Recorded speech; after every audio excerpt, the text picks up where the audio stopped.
Hello everybody, it's Dano's Outdoors. Today we're going to be talking about stag handled fixed blade knives. These here are all made in Solingen, Germany, and is also known as the City of Blades.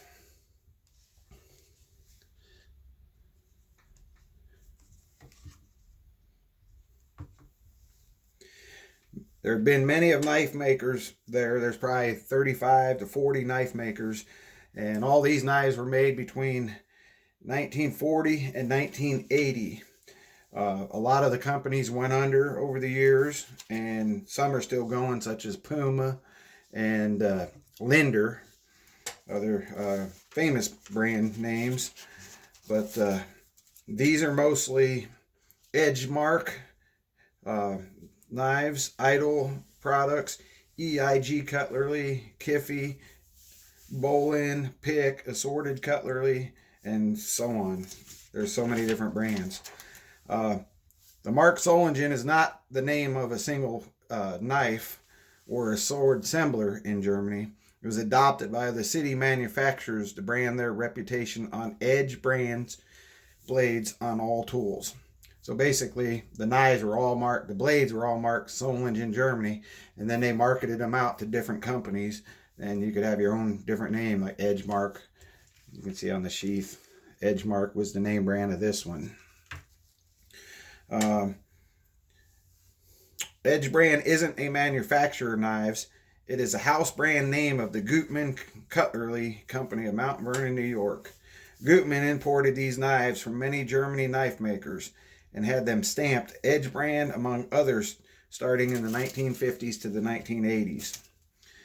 The Solingen factories were contractors producing a bag of common components that were mix-matched to order and sold under the distributor's brand.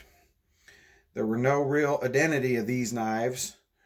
The same common blades, handles, and fixtures could be found on 50 different models.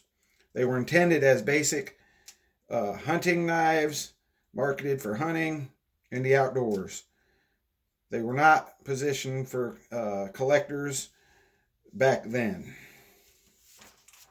By present standards, the blades were soft and the sheaths were mostly terrible, and the assembly with the pommel retaining nut was constantly coming loose.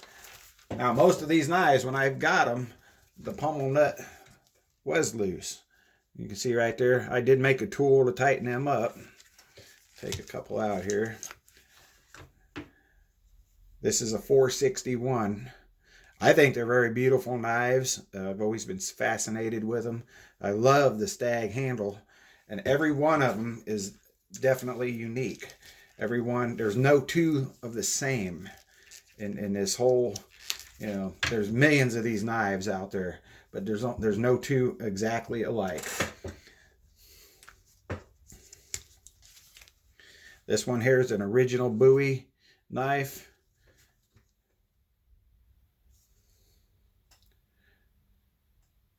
That's a beauty. I like this one right here. It's one of my favorites. It's a good hunting knife, all around outdoor knife.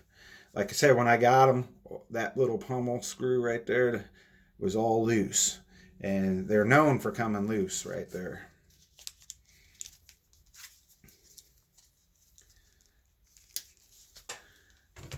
There's so many different makes. This one here has a compass in the sheath, and it actually works.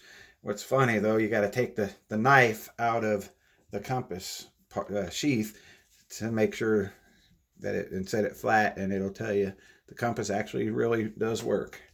But I like this one also. This got the saw tooth blade on the other end.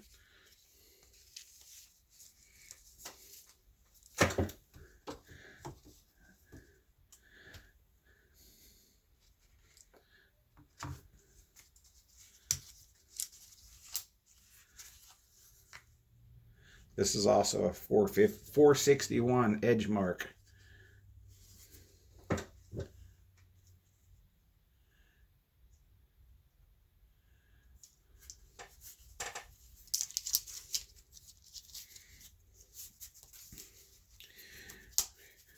When I was younger, my dad had one just like this, and he loaned it to me when I went deer hunting, and I wound up losing it in the woods somewhere over the years. And ever since then, I've been fascinated. I found him one identical to what I lost, and I gave it to him. And I just love collecting these. I think this is a bowl end. Yep. They got a really good feel to them.